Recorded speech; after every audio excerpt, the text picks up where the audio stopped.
Hey, how's it going guys? This is Dave 2D and this is the Lenovo Yoga Book.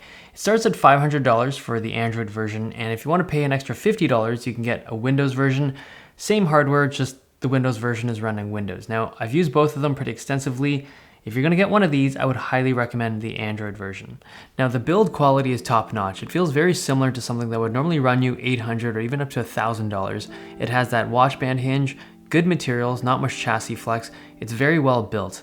The ports are limited, but it's expected given the size of the device. You get micro USB, micro HDMI, and micro SD. So the internal storage is 64 gigs. You'll need to rely on SD cards if you need to store a lot of stuff locally. There's also a pair of speakers located on the sides. So I had a pre-production review unit before. That one had really mediocre speakers, but this retail version is much improved, surprisingly clear and loud. It makes the Yoga Book an excellent media consumption device.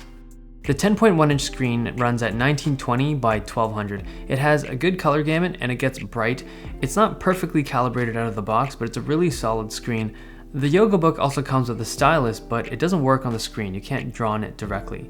So the stylus is a 2-in-1 pen/stylus. You can change the nib to either be a plastic tipped stylus or it can be a fully functional pen. It comes with 3 pen refills and you can easily get more. Now, it doesn't work on the screen, but it interacts with the Create Pad, which is this whole area down here.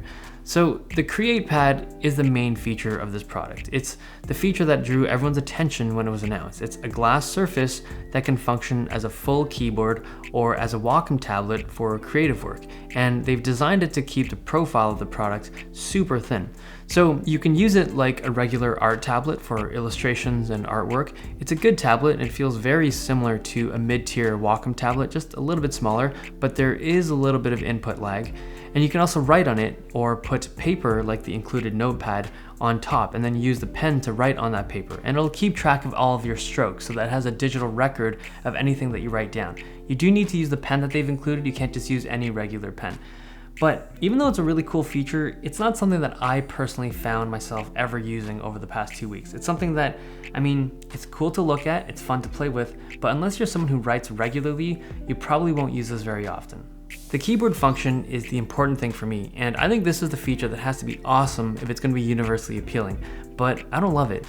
Okay, when you type on a regular keyboard, physical feedback is really important. Your fingertips can kind of feel the different keys to help you figure out your location even without looking at it. But on this keyboard, there's no sense of location. There is haptic vibration when you type, and you can see the glowing keys with your peripheral vision, but that's it. It's like typing on an iPad. The keyboard learns your typing habits over time, but I've been using this for over 2 weeks at this point, and I still can't touch type effectively on it. The trackpad also isn't amazing. The glass surface isn't smooth, there's a lot of friction when you use it, and it only has a tap function for clicking, so there's no buttons to physically press. My unit is running Android Marshmallow 6.0.1. It's supposed to be updated to Nougat relatively soon. I kind of wish it was running Chrome, but that's another conversation.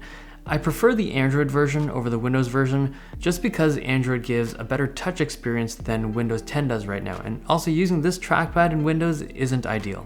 The 2-megapixel webcam looks like this, it's decent quality, and there's also a rear-facing camera when it's in tablet mode if you want to use it.